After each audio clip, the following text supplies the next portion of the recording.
ഇസ്രയേലും ഹമാസും വെടിനിർത്തൽ തുടങ്ങി 3 ആഴ്ച പിന്നിടുമ്പോഴാണ് വീണ്ടും ആക്രമണം. 4.5 ലക്ഷത്തോളം ജനങ്ങൾ താമസിക്കുന്ന ഇസ്രയേലിലെ നഗരമായ ടെല്ലവീവിലാണ് ആക്രമണം നടന്നത്. 3 ബസ്സുകളിൽ സ്ഫോടനം നടന്നെങ്കിലും 2 ബസ്സുകളിലെ ബോംബ് നിർവീര്യമാക്കി. നിർത്തിയിട്ടിരുന്ന ബസ്സായിരുന്നതിനാൽ ആളപായമുണ്ടായില്ല. സ്ഫോടനം ഭീകരാക്രമണം എന്നാണ് ഇസ്രയേൽ ആരോപിക്കുന്നത്. ഏതാനും മണിക്കൂറുകൾക്കുള്ളിൽ പുറപ്പെടാനിരുന്ന ബസ്സിലാണ് സ്ഫോടനം നടന്നത്. സ്ഫോടനത്തിനു പിന്നിൽ ഭീകര സംഘടനയുണ്ടെന്ന് ഇസ്രയേൽ ആരോപിക്കുന്നു. വെസ്റ്റ് ബാങ്ക് അടിസ്ഥാനമായി പ്രവർത്തിക്കുന്ന ഭീകര സംഘടനയാണ് സ്ഫോടനത്തിന് പിന്നിലെന്നാണ് ഇസ്രയേൽ സംശയിക്കുന്നത്.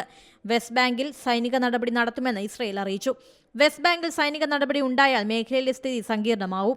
നിലവിൽ സ്ഫോടനത്തിന്റെ ഉത്തരവാദിത്തം ആരും ഏറ്റെടുത്തിട്ടില്ല. പ്രധാനമന്ത്രി ബെഞ്ചമിൻ നെതന്യാഹു അടിയന്തര സുരക്ഷാ യോഗം വിളിച്ചു. സംഭവത്തിൽ പോലീസ് സംശയിക്കുന്ന ആളുടെ ചിത്രങ്ങൾ പുറത്തുവിട്ടിട്ടുണ്ട്. ജനങ്ങൾക്ക് ജാഗ്രതാ നിർദ്ദേശം നൽകി. ഹമാസ് ബന്ദികളാക്കിയവരിൽ മരിച്ച 4 പേരുടെ മൃതദേഹങ്ങൾ വിട്ടുകൊടുത്ത് മണിക്കൂറുകൾക്കുള്ളിലാണ് സ്ഫോടനം. സ്ഫോടനം നടന്നതും നിർവീര്യമാക്കിയതും ഉൾപ്പെടെ 5 ബോംബുകളാണ് തിരിച്ചറിഞ്ഞിട്ടുള്ളത്. ഇവ 5ഉം സമാനമാണെന്നും സുരക്ഷാ ഉദ്യോഗസ്ഥർ കണ്ടെത്തി. രാജ്യത്ത് പരിശോധനയും അന്വേഷണവും നടക്കുന്നു. കണ്ടെടുത്ത സ്ഫോടന വസ്തുക്കൾക്ക് വെസ്റ്റ് ബാങ്കിൽ നിന്ന് പലതവണ കണ്ടെടുത്തിട്ടുള്ള സ്ഫോടക വസ്തുക്കളുമായി സാമ്യമുണ്ടോ എന്നും അന്വേഷിക്കുകയാണ്. International desk Zee Malayalam news. ഏറ്റവും പുതിയ വാർത്തകളും വിശേഷങ്ങളും വിരൽ തുമ്പിലറിയാൻ സീ മലയാളം ന്യൂസ് എല്ലാ ഡിജിറ്റൽ പ്ലാറ്റ്ഫോമുകളിലും ലഭ്യം.